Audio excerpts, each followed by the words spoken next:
Alrighty, we have folks filing in. Good morning, everybody. Thank you for joining us today. My name is Alex B. Passett with TMC, and I'll be your host for today's webinar. Hopefully, everyone, as you're filing in, you are seeing today's title screen or title slide on your screens. The session is Developing Smart City Applications Using LPWAN Technologies. So, as you may expect, we're diving into smart cities.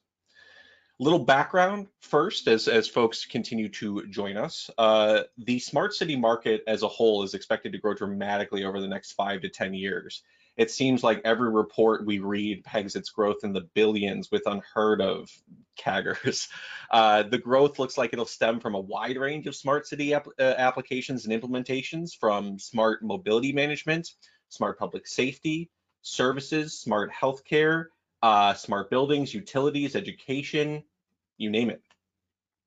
And what's really driving the market, it's exciting. It's this realization that the technology and smart Internet of Things, or IoT technology specifically, is able to bring about better resource allocation, more effective management and decision-making capabilities, better living and working conditions, cost-saving opportunities. Again, the list goes on. Across this explosive smart city landscape, there is one common thread that is required regardless of the implementation, and that is connectivity. Connectivity that is robust, reliable, and secure. Put simply, connectivity is the lifeblood of IoT and smart innovation. Smart cities require interconnected networks so various devices and applications work as intended. This way, governments, businesses, residents alike can all enjoy the benefits of smart city technologies.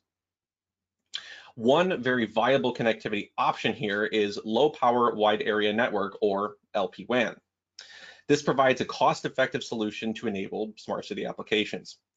With LPWAN, cities can more easily install and maintain their connected infrastructure with optimized energy efficiency and reliability, all while providing enhanced services at lower operating costs. So that's what we're here to talk about today. It's the state of LPWAN technology and how LPWAN can be leveraged in smart city deployments to maximize application, energy efficiency, and reliability. Therein, we'll explore how smart city strategies and live deployments can all ensure success in the long haul. But it's not just me, of course. To further discuss LPWAN and smart cities and how our world's becoming so increasingly connected, I am thrilled to be joined by 3 speakers today. We have Michael Buonassisi from Sierra Wireless, a Semtech company. We have Guy Cohen from Sony Semiconductor Israel. And we have Maria Luisa Martinez from Signify. These 3 are ready to dive into how the right connectivity can significantly enhance the cities in which we work and live. But before I hand the session over, I'd like to take just a brief sec to pass along a couple of program notes to our audience. First and foremost, I have confirmed that the recording for this session will indeed be made available after today's webinar. That will be shared with all of you. And number 2, as always, we have left time towards the end of this session for some Q&A. I encourage you to submit questions to us anytime throughout the session. With that, I think we're good. So please join me in welcoming again Michael Buonassisi from Sierra Wireless. Thanks, Alex, and thanks everyone for joining us today to talk about this exciting topic. So when we look at LPWAN technologies for smart cities, there's many different use cases inside of the smart cities. So some of the key ones are shown here on the slide.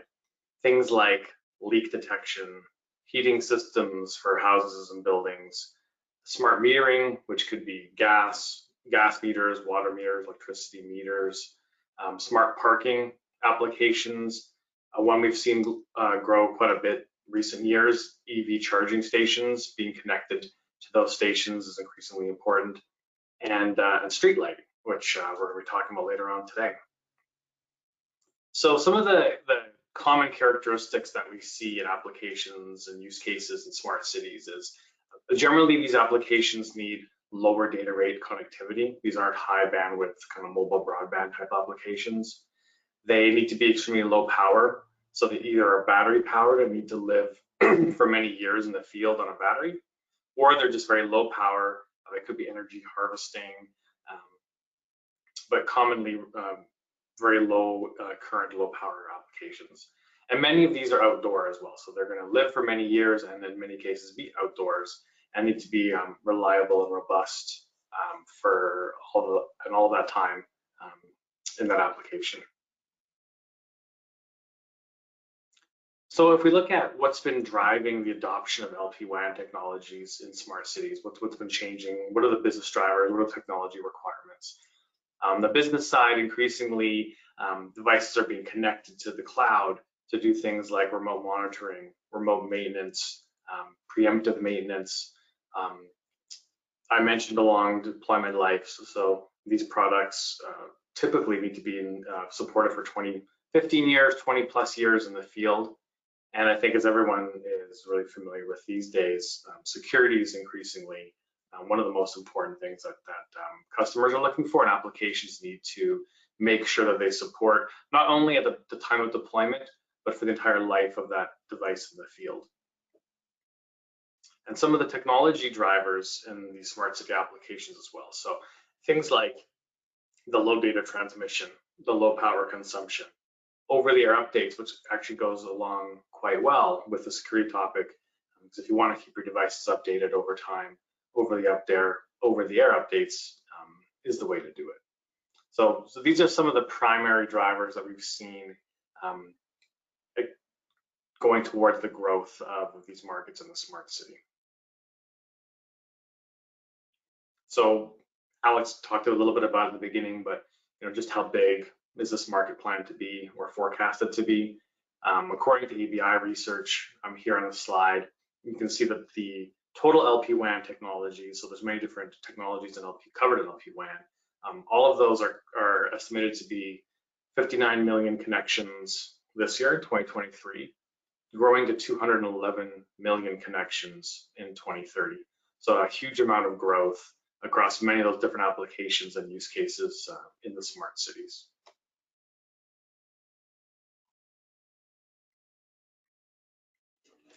So I mentioned there's many different types of technologies that make up LPWAN. Some of the leading ones that we see contributing the most to the growth in smart cities are shown here. So NB-IoT and Cat-M are what we would consider cellular LPWAN technologies, and then LoRa is another one with a large amount of growth in smart cities. So you can see the numbers on the slide for these three technologies of LPWAN and the growth that both has happened from 2017 to 2023, and the growth that's forecasted from now until 2027. But common amongst all of them is a CAGR 20% or higher. So all of these roughly have a 20% CAGR growth predicted. A large amount of growth in these technologies, going to hundreds of millions of connections.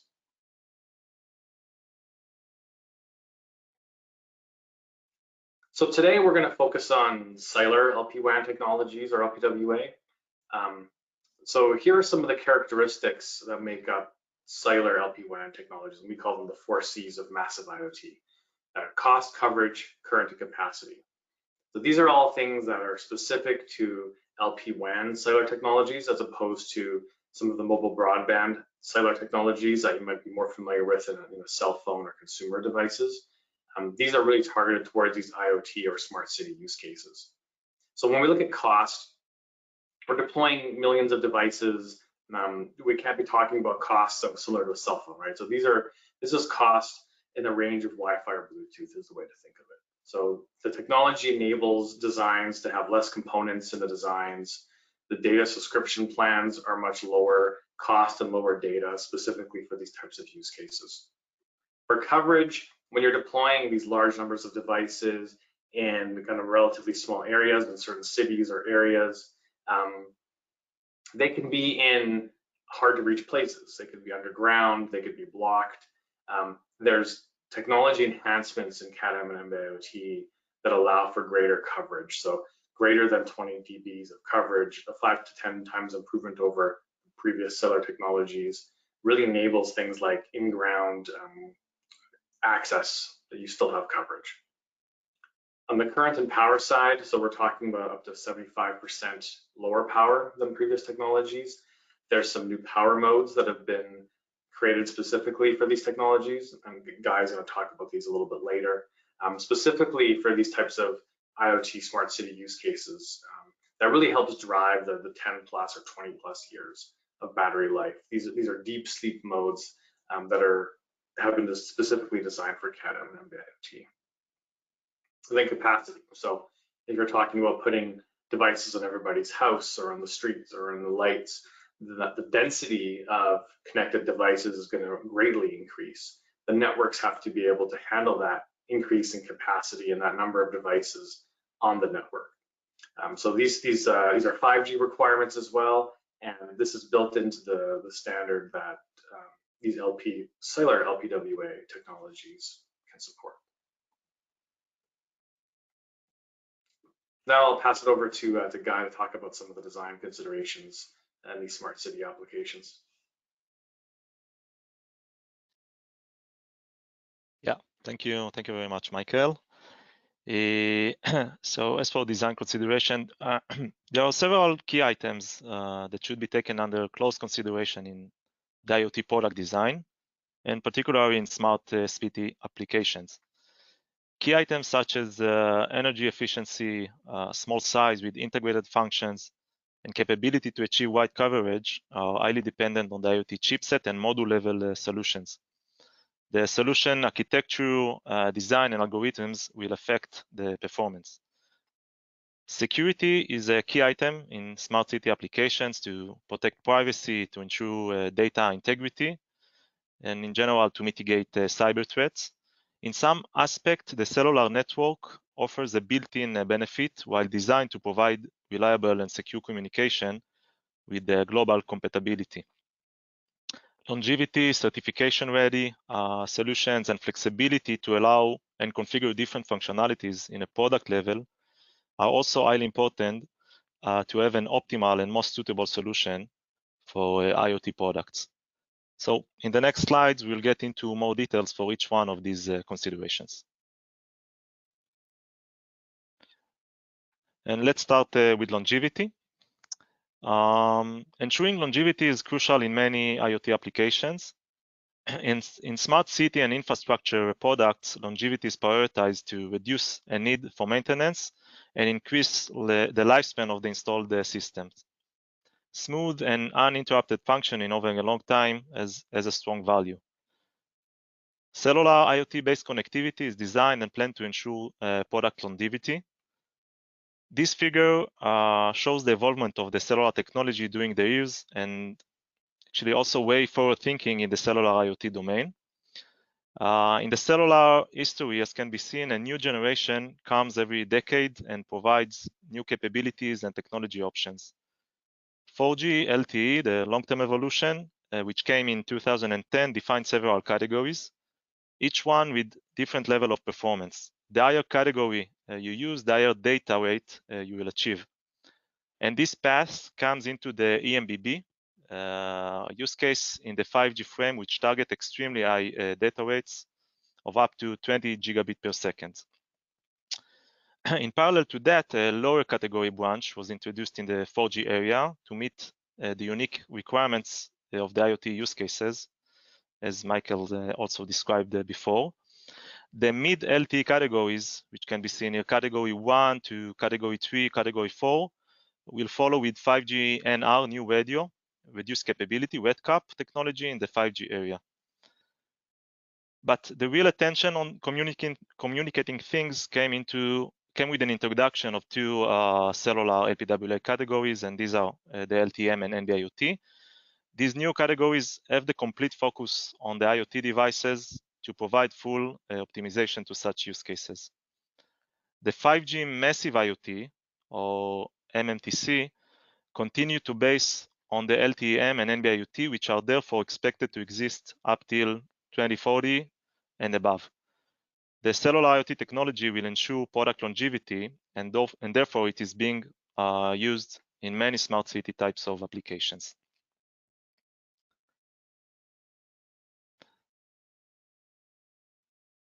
Size optimization. So Today, based on a compact footprint, multiple functions are integrated into a single cellular IoT chipset. The overall IoT trend is to allow more and more integrated and smaller size solutions. More and more functions are getting their way into a single chip.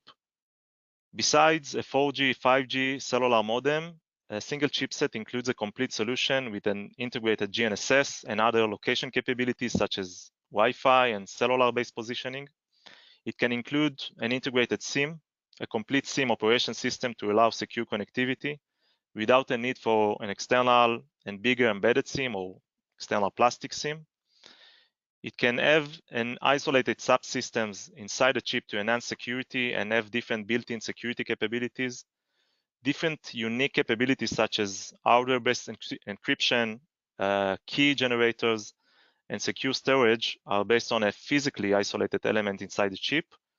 And Michael here also will describe some of these features in more details in next slides.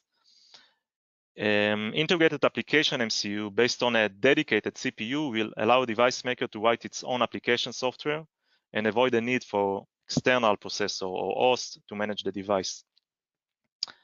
This integration simplifies the solution design and the engineering bring-up processes, and it also eliminates the need for additional standalone components in a device level, which reduces the overall solution size dramatically and also, of course, improves the overall product solution cost.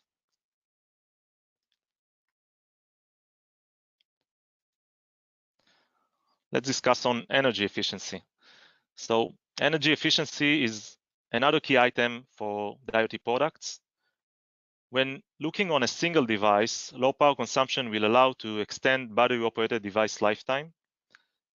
IoT chipset solutions today in some applications are assumed to be operated over 10 and 15 and even 20 years as in the field, as mentioned before. This is without any need for human intervention. In a wider view, when many devices are being connected, low power capabilities become essential also to improve energy efficiency in a large scale. Advanced chipset level technology and optimized operation techniques allow today to reach ultra low power consumption numbers. In a silicon level, low power is a matter of design consideration that are taken in the earliest design phase. Utilizing advanced silicon process technology will reduce the leakage currents and optimize power. The overall architecture with a focus on the RF and physical layers, as well as CPUs, operational clocks, and subsystems distribution in the chip are planned to be able optimizing the power further, and this will be reflected eventually in the end-to-end device operation scheme. Specifically for cellular IoT, the standard defined 2 dedicated modes to accommodate with the need for low power consumptions, and these are PSM and EDRX. This can be seen in the middle of the slide. In PSM, the device current consumption can get down to an order of 1 microamp. In this mode, the UE is kept registered to the network under an assumption that it will not be reachable during a longer period of time. The device application in this mode will be the one to originate a data transfer cycle once needed. This is usually assumed to be up to several cycles a day, but can also be once a week and even once a year, at least by the standard definitions. EDRX is a mode in which the UE is kept reachable to the network, and occasionally, typically once in tens of seconds, we'll wake up to check if it was being paged. The current consumption in this mode can be varied between 10 to 100 microamp, but this is also very dependent on the network condition and actual configurations. These modes and combination of these modes using an optimal silicon and hardware-based solution can allow to reach extremely long lifetime for battery-operated devices and improve the overall energy efficiency in a large smart city scale.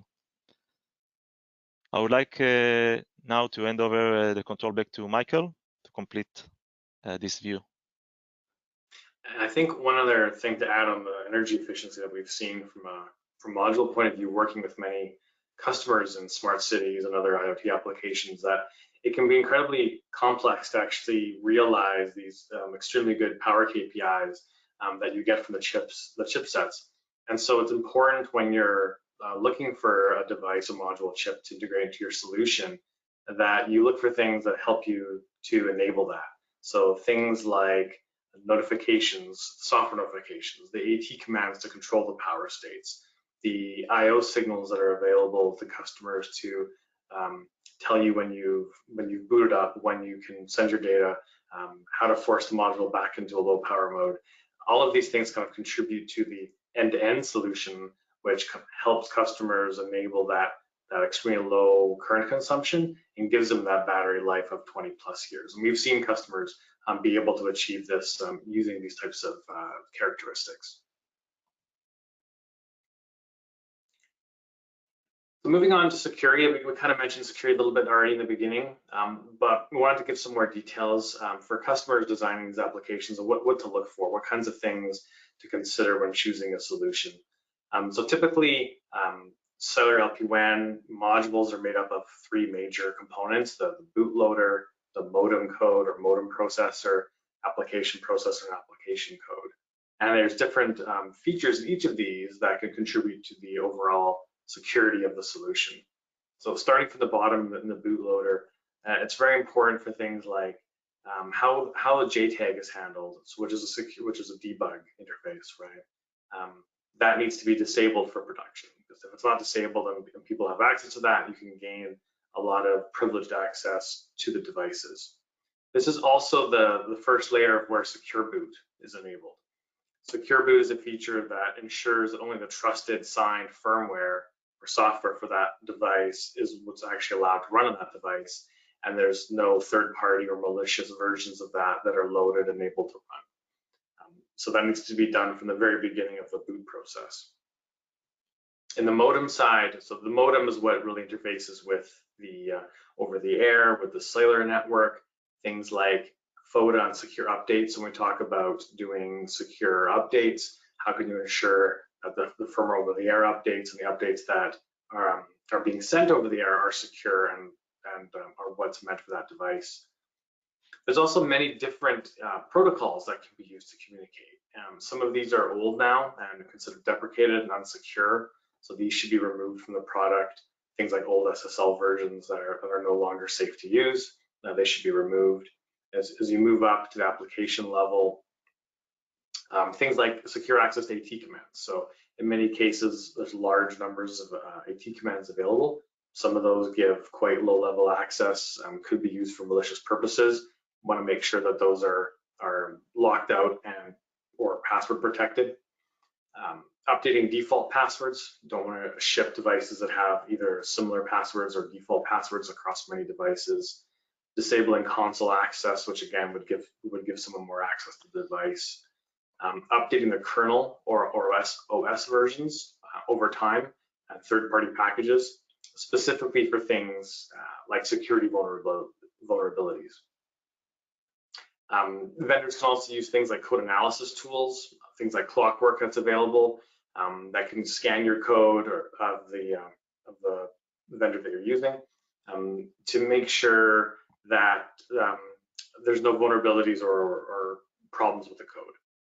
And then again, implementing that FODA. So when we talk about FODA and secure updates, it really kind of encompasses the full layer, it's full end-to-end, and even goes beyond the device into the cloud on how the secure packages are hosted, who has access to them, how are the secure update packages signed, who has access to the keys. A very important criteria kind of end-to-end to consider when you're looking for a secure solution. Guy mentioned this in his slides as well. So one thing that we've seen recently and that we support in our solutions in the HL family of modules is this hardware-based secure element. So this is really upping the level of security into these kind of really optimized IoT devices to a level that hasn't typically been seen in cellular IoT. With the hardware-based secure element working together with software on the module, this really enables a high level of security. So things like now we can do hardware-based encryption. We can get a true random number generator. which is extremely important for cryptology and generation of keys, for over-the-air key management and rotation, doing certificate integrity checking. So when customers load their own certificates or keys for their own secure connections to their backends, the hardware-based secure element can be used to secure those customer keys as well. That includes encryption and secure storage. It controls secure access to the flash, resource partitioning, and access to the IOs as well. So it's really one of the most secure implementations that you can find today.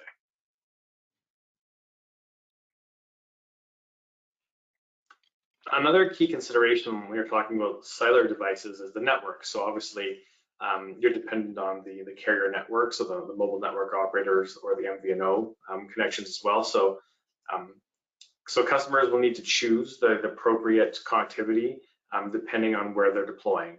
And this can vary greatly as well. Now in NB-IoT and Cat-M, the cellular LPWAN technologies that we're talking about today, the coverage has really grown massively in the last number of years.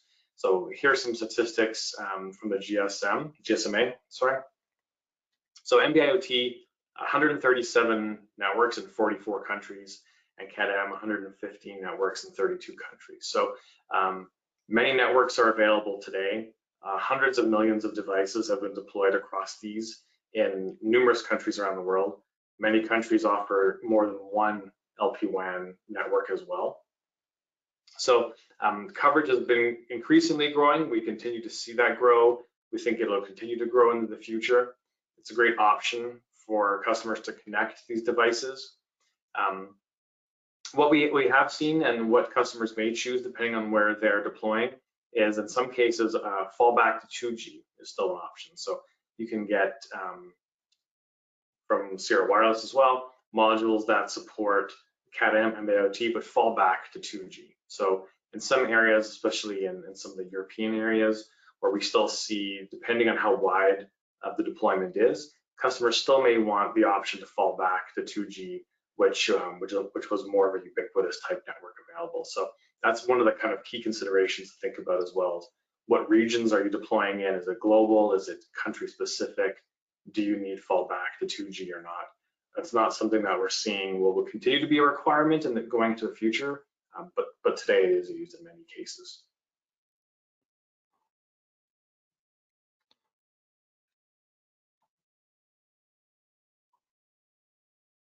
So along with that connectivity choice comes the SIM as well. So a SIM is required for cellular connectivity, but there's been a number of advancements in SIM technology over the last number of years that have also been a key driver for IoT or smart city applications. So two of the common ones we see are embedded SIMs and iSIMs. So an embedded SIM is a soldered down SIM that can either be placed inside of the module or it can be soldered onto the customer's board as well.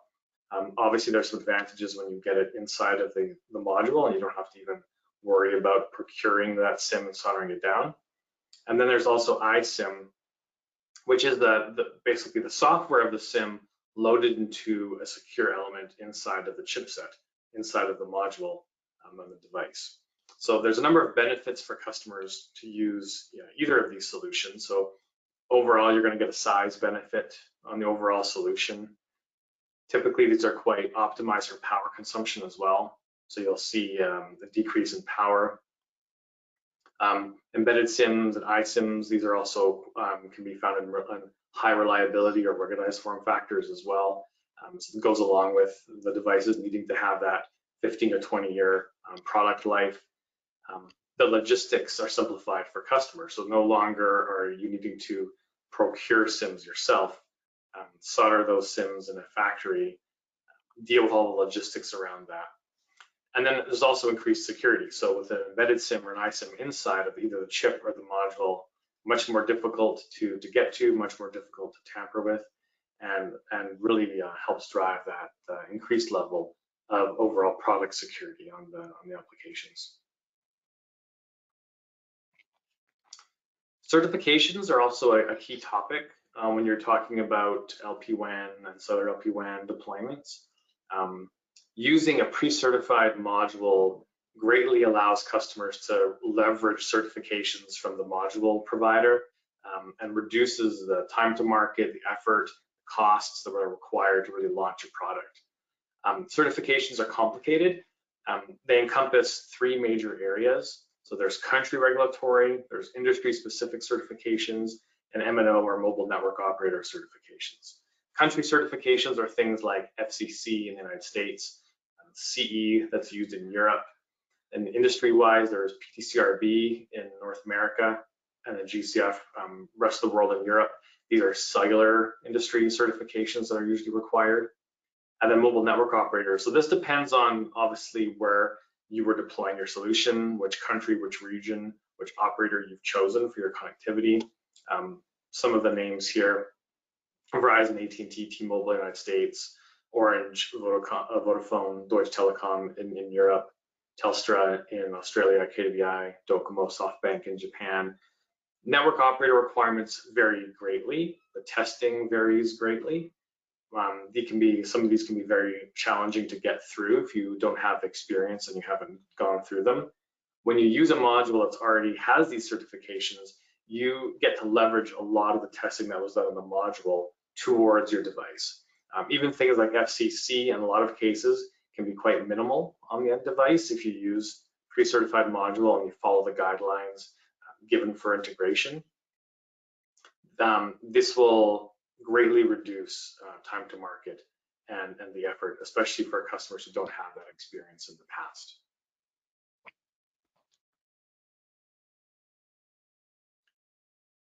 All right, I'll pass back to Guy. Yeah, thank you, Michael. So maybe a few words on R1350 chipset.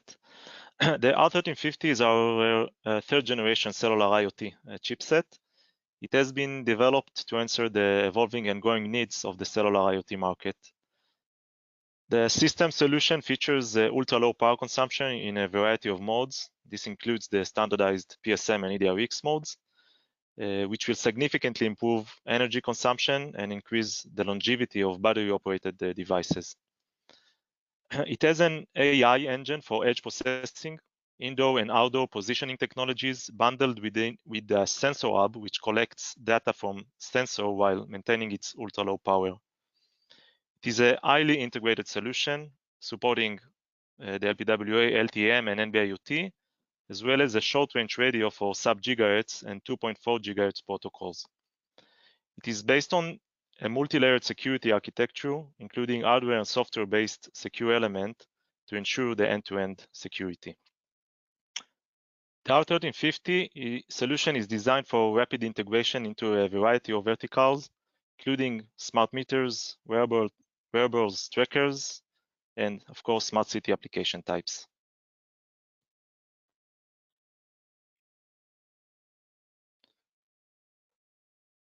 And Michael, back to you.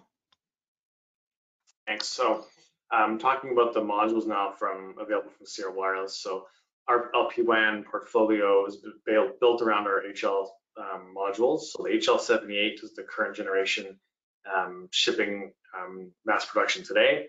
The HL79 is a new module based on the 1350 that Guy just talked about. Some of the key characteristics, obviously all the things we talked about in the presentation today, we target the low power, the deep coverage, small footprint, and security. Both of these module families are available in the compact 15x18 CF3 form factor. And they have many of the features that we talked about and the Guy just talked about in terms of the built-in edge processing, the SIM. We design end-to-end from cloud to edge on security, really targeting use cases in the smart city. So HL79 is in development now, will be available coming up soon. With that, I'm gonna pass it over to Marisa to talk about the Signify use case. Thank you very much, Michael. So apologies. So I'm gonna bring a little bit of high-level description of a connected lighting system, And what we call cellular light point architecture, that is linked with what Guy and Michael has been explained, but linked to a use case that is outdoor street lighting, right? Then which are the benefits that we find out that for outdoor street lighting are related to use cellular technology and related to other smart city applications. And also to extend this explanation, I want to give a little bit of overview other things that can be done through the street lighting luminaires related with sensors. So when you design an application, right, like in this case is the outdoor lighting system with connected luminaires, the connectivity model is very important, right? And you have to take into consideration, you have to choose your connectivity model based on the application that you are gonna offer or the use case that you have in hand, right? So in the context of connected street lighting, so from the physical layer, let's consider the luminaires that is gathering data from the luminaire, but also needs also to receive data from the application part, from the backend, like orders to dim the luminaires, also firmware updates, and these kind of things. So it's from a connected operations point of view, just mention that today we have more than 3 million light points connected in more than 58 countries. And this is mostly linked with this cellular line point architecture. That means that in every luminaire, we have an outdoor luminaire controller that these devices that I'm showing in the middle of the slide. So these devices can be connected with different mechanical interfaces on top of the luminaire, and embeds this modem that provides this cellular communication, and then enables to have light point control, individual light point control. You can control every luminaire individually that you have, for instance, in your city, in your highway, etc.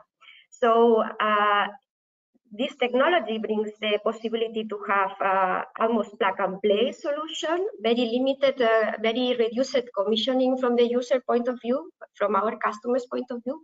There is no network planning required, so there is no limitation on the number of light points that you have that you can connect because it's there is a part of the coverage that is very easy, and it's very easy to install. So you install the luminaire, and at the moment that luminaire gets power, immediately you can identify that your luminaire in your software, right? And on top of this, also by using this technology, we can outdoor luminaire controller, so is how we call this device that is on top of the luminaire, so has a very low energy consumption. So from the benefits of using cellular technology, first one is because a standardized solution and it's a proven technology, better capacity, reliability, and coverage, right?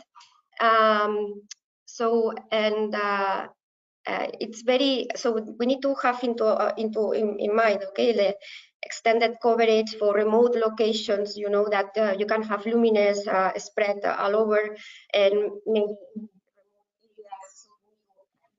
provide this connectivity to them. And also another thing that you need to take into consideration is redundancy, because usually this lighting infrastructure is deployed for 10 years as minimum, right? So you need to think in a technology that can last at least 10 years, for instance.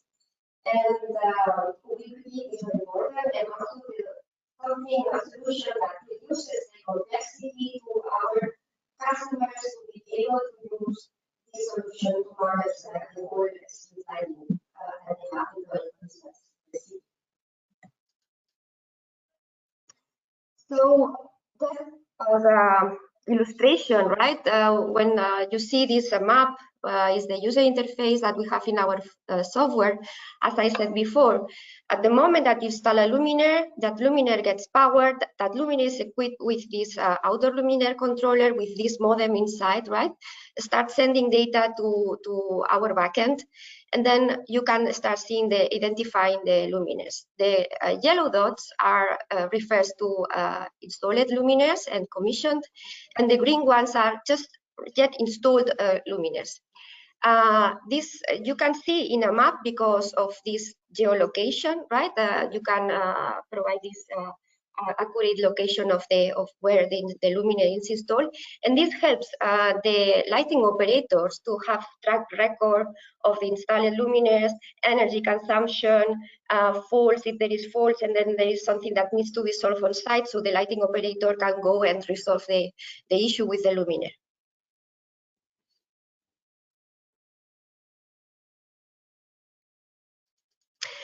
So next to this, so I have already, so for just to summarize the building blocks, you have the luminaire. On top, we have the other luminaire controller equipped with the modem. And on top of this, we can attach at the bottom of the luminaire what we call the outdoor multi-sensor. The outdoor multi-sensor is a device that can be connected to at the bottom side of the luminaire via a SAGA interface. Is like the USB for for luminaires, right? And then this device is equipped with different sensors, right? That provides different use cases. So what is possible to do? So at the moment that you connect this device at the bottom of the luminaire is sending data through the outdoor luminaire controller to our platform, but also backhauls the data that has been being collected with the multi-sensor towards the same platform. So you can have in one dashboard information not only about your luminaires, but also other use cases or applications. So for instance, the radar sensor provides light on demand and presence. That means that you can save energy and also indirectly to reduce light pollution and for lighting operations for tilt and impact information. So it's a safety notification that the lighting operator can go and check what is happening in that luminaire. And also, yeah, then more related with smart city applications and urban data, ambient noise and ambient temperature that can bring a lot of information as well to the municipalities. This also helps to understand that the luminaire infrastructure is very granular in general in cities. So let's say that on average, we have a luminaire every 30 meters, more or less. So by having this data, it helps a lot to understand different city patterns. So what I wanted to mention as well, that the multi-sensor is it's connected to the OLC via bus that uses a protocol that is called Digital Addressable Lighting Interface, and then sends this data to the outdoor lighting controller, and then sends back to the backend. And that's all from my side. And I'm going to hand over to Alex for audience questions. Thank you.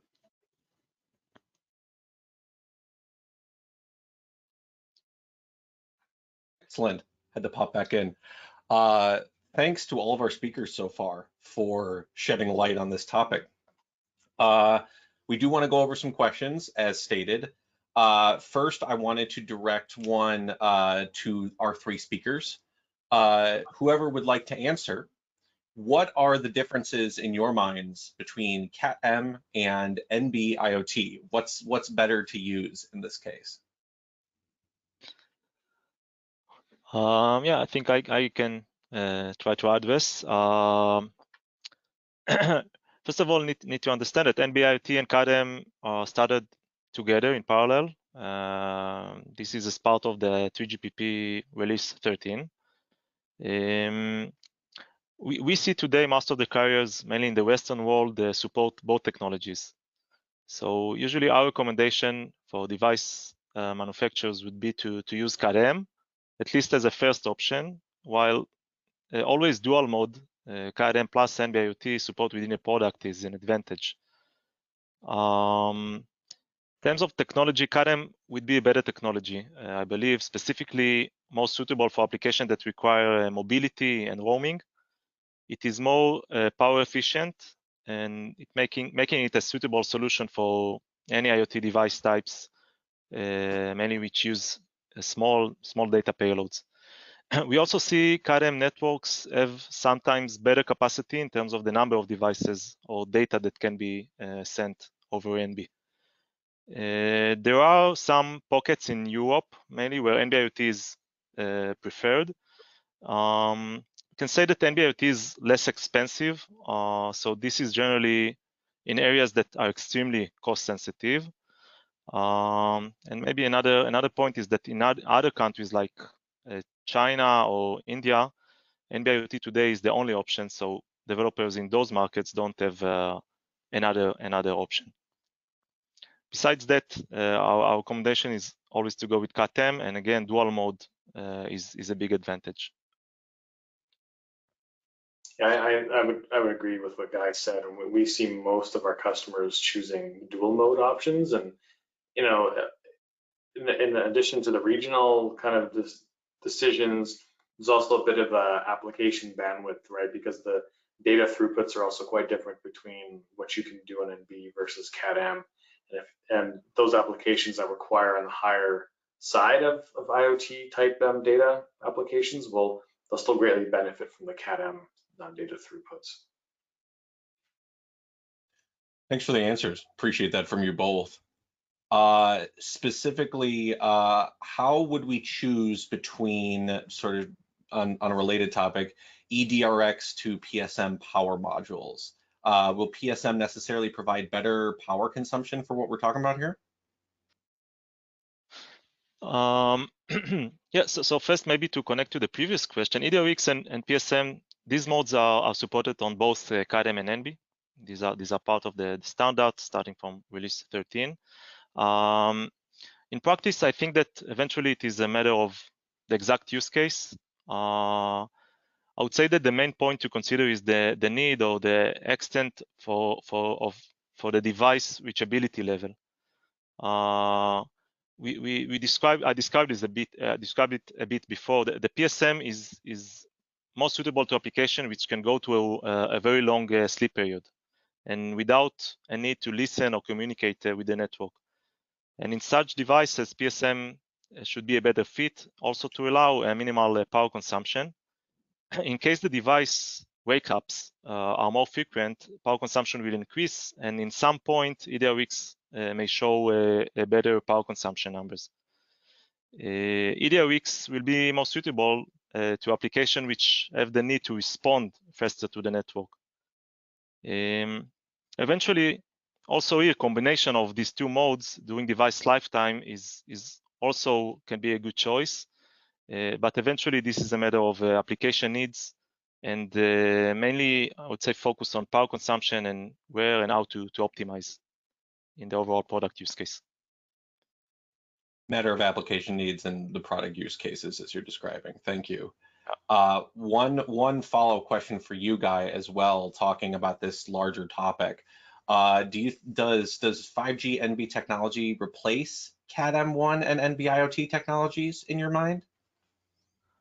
I assume, Alex, you mean maybe 5G NR or 5G yes, in general?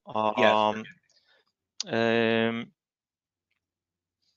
So the straightforward answer to that would be no. The 5G new radio is not perceived as a replacement to the CADM and NB-IoT technologies.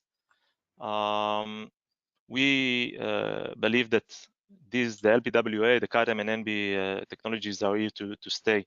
They will be part of the 5G space and will coexist with the 5G new radio in the 5G networks. There are standardized modes and techniques also to allow coexistence between the radios, such as, for example, DSS. This is a technique introduced by 3GPP, dynamic spectrum sharing, which allows to efficiently share the spectrum. So we definitely see CAD-M and NB part of the 5G space and with a long-term support, and not a replacement for 5G new radio. Understood. Thank you. I'd like to direct something to Michael here for a moment. Michael, in your mind, why would you use LTE per everything we discussed here over LoRa? And in what situations? I know Guy was talking about specific applications or use cases. Yeah, I think that, you know, there's some situations where customers perhaps are choosing between LoRa and cellular for the kind of device connectivity. But I think what we've seen, you know, especially now being part of Semtech and seeing both LoRa and cellular side, that they're actually much more complementary than one or the other.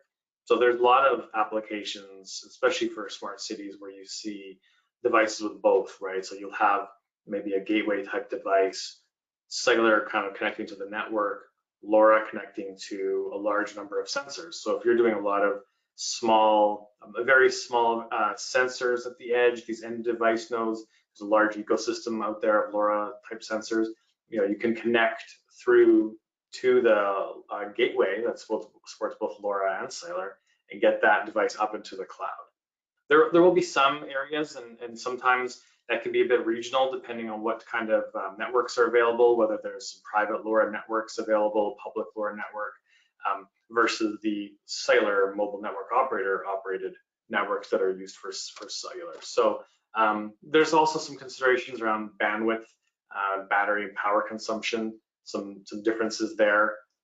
Generally speaking, LoRa will be lower complexity, lower cost, lower power, but much lower throughput as well. So it can be use case dependent, but again, a lot of what we're seeing is much more complementary and used together rather than choosing one or the other. No, that makes sense. You mentioned bandwidth as well. Do you think that in this case, higher bandwidth 5G use cases have more of a future role in smart cities then? I think 5G is definitely has its place and will have its place in smart cities as well. So again, it's very use case dependent. So Guy talked about 5G NR technologies, which is more of a kind of Cat 1 to Cat 4 replacement. There's some other things in 5G and the higher end stuff, things that are driving lower latencies and critical infrastructure. So when you have to have these almost real-time type applications in factories or remote monitoring, autonomous type things, drones, driverless vehicles, AI, some of these kind of more higher end use cases that really require the extreme low latency, I think those are where you're going to see the 5G products take hold. But all of the kind of really low bandwidth, large deployment size applications that we're talking about for the smart cities today will still remain quite focused on CAD-M and MBOT technologies. Sure. And as far as deployments, as mentioned, how do you think we can speed up deployments in smart city applications? What's involved there? I think we talked about a number of them, but for customers who are building these end smart city type devices, choosing a pre-certified module goes a long way, right? So I mentioned that I wouldn't go into a lot of detail around the certifications, right? So in addition to all the certification leverage that you get from using a module, a lot of the kind of work has already been done for the customers, right? So a lot of the integration, a lot of the complicated RF, a lot of the software type applications, the modules typically will support a number of cloud connectivity options that are flexible for customers. Takes away a lot of that kind of development from them. Things like the embedded SIMs, choosing a module that has either an iSIM or embedded SIM in it, takes that SIM piece out. And then you also looking at their connectivity options. So some MVNOs are available that kind of can aggregate or offer customers a larger geographic coverage from multiple countries if they're trying to go global. So picking the right kind of connectivity solution along with the module solution, leveraging those certifications and design work will greatly speed up that deployment. Awesome. That's it top of mind for me. While we have a few minutes here, I wanted to ensure we get to some of our audience's questions as well. I have one question here for Guy specifically. Guy, on the longevity slide, is Cat1 integrated, or I'm sorry, is Cat1 BIS integrated into Cat1? This audience member says they're not quite the same. Excuse me, Alex, can you please repeat the question? Sorry. I think it's a question on Cat1 BIS and Cat1. Are they the same? Are they integrated together? Thank you. Okay, yeah, thank you. I didn't hear well. Cat1 and Cat1 BIS are mainly different by the number of antennas. Cat1 BIS come with a single antenna, and usually it reflects dedicated hardware to support it. It allows to reduce costs, but also the performance is worse than Cat1. So there is a difference mainly under this aspect. Single antenna will also affect the coverage, and it will be degraded performance relative to Cat1, but yet it allows a lower cost solution based on single antenna support. Thank you for that, and Michael, thank you for the layup there as well. I actually have another question for you, Michael. One audience member asks, how will the development of the ecosystem be implemented between chipset manufacturers, equipment developers, data analytics, and smart city managers overall? Do you have any thoughts there? Yeah, so typically the way the ecosystem works in cellular is you have chipset manufacturers like Sony developing the chipsets, module makers like us, Sierra Wireless and Sony, who take that technology, put it into the chipset, put it into a module, do all that kind of hard work that I talked about, certifications, leveraging the low power KPIs from Sony and the chip, bundling that into a module. Device maker like Signify takes that module, builds it into the device. We support them building it into their device, and then they have their own business models of how they go to market with smart cities, whether it's municipalities or city managers, those types of things. So it's kind of like this value chain that's going to go from the chipset module, OEM maker, and customer. Could be even service provider on top of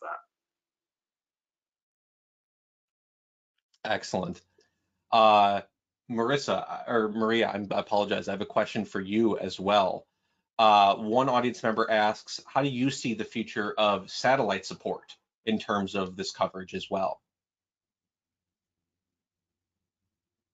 Satellite support on the side of street lighting. Well, yeah. But